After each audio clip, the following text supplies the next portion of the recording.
utilização de pó de rocha ou rochagem na agricultura. O solo tem sua origem em rochas que ao longo do tempo, pela ação de vários fatores como a água e o vento, entre outros, vão se transformando em partículas menores como a areia, o silt e a argila. A areia, o silt e a argila são as frações granulométricas que compõem o solo. E o solo foi antes de tudo rocha.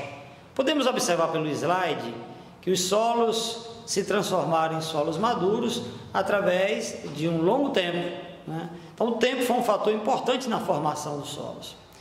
Portanto, os solos de hoje são as rochas de ontem, e essas rochas são constituídas por diferentes minerais.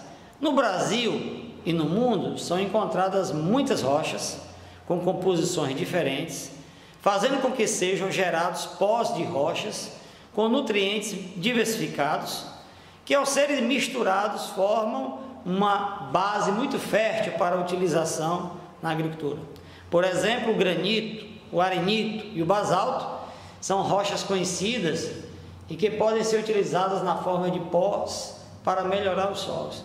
Por quê? Porque elas contêm grande quantidade de nutrientes que são necessários para as plantas, como por exemplo o cálcio, magnésio, potássio, né?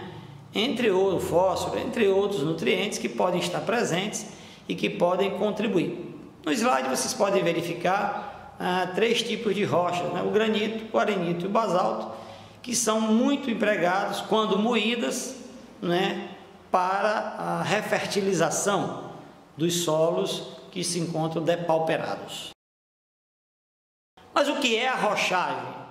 Bem, a rochagem é uma técnica de utilização de rochas moídas aplicadas ao solo que contribui para aumentar a quantidade e, por que não dizer, a qualidade de nutrientes, melhorando, por conseguinte, a sua fertilidade e proporcionando às plantas mais nutrição, portanto, melhor desenvolvimento vegetativo e maior produtividade. É um modo de refertilizar os solos utilizando-se do próprio solo. Nós podemos dizer que a rigor é solo adubando o solo, porque é rocha moída sendo adicionada aos solos. Por que utilizar rochas moídas nos solos? As rochas adicionadas, elas devolvem ao solo os nutrientes retirados, exportados pela colheita, lavados por água de irrigação ou mesmo por chuvas torrenciais, tornando-os jovens novamente, quer dizer, é uma refertilização.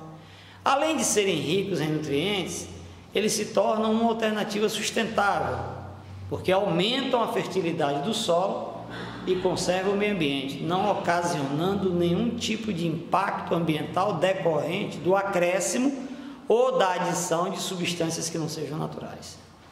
Ajudam desse modo a tornar o solo equilibrado, com o fornecimento adequado de nutrientes para as plantas, os diferentes nutrientes, os macronutrientes, os micronutrientes e nutrientes também considerados benéficos. Como os nutrientes presentes no pó de rocha são disponibilizados para as plantas?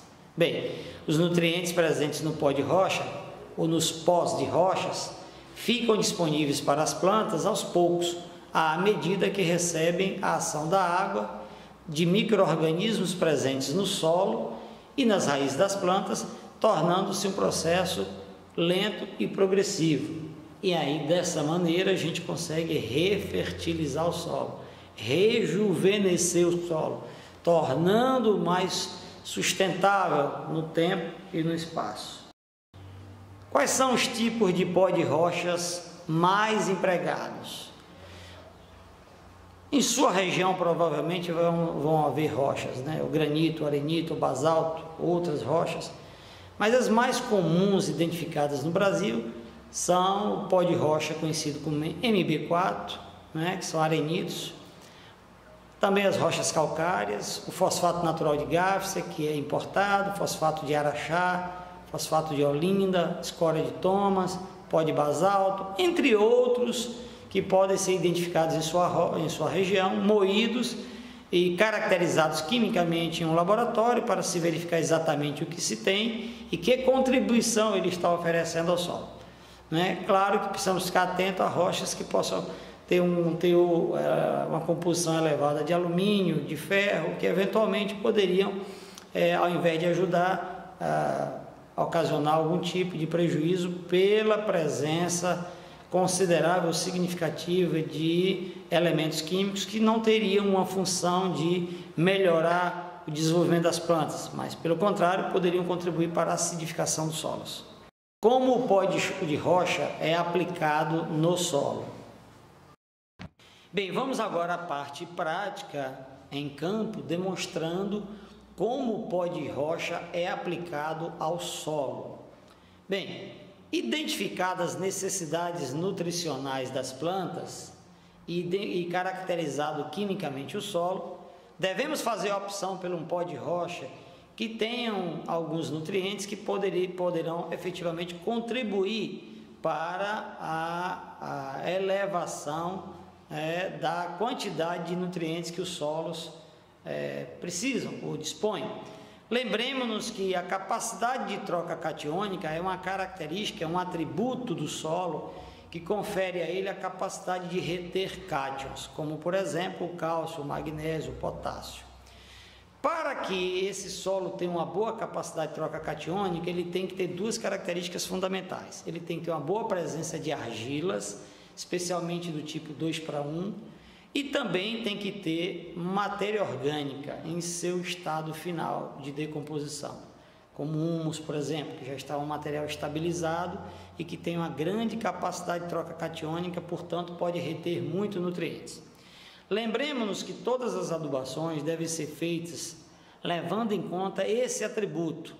Se o solo tem pouca matéria orgânica, é ideal que se adicione matéria orgânica e depois se faça a rochagem, porque aí esses nutrientes serão adsorvidos pela matéria orgânica e lentamente serão disponibilizados às plantas no complexo de troca do solo, né, com o tempo, com as chuvas, com a água de irrigação, enfim, as plantas poderão, através do seu sistema radicular, aproveitar esses nutrientes que foram disponibilizados.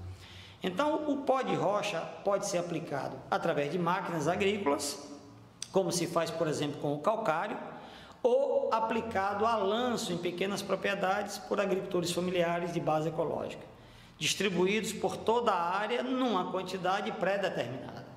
De modo geral, não se recomenda que se aplique mais do que 800 kg de pó de rocha por hectare, para que a gente não promova a alteração abrupta de pH. O solo tem uma característica chamada poder tampão, que é a capacidade que ele tem de resistir a mudanças abruptas em seu pH, em suas características.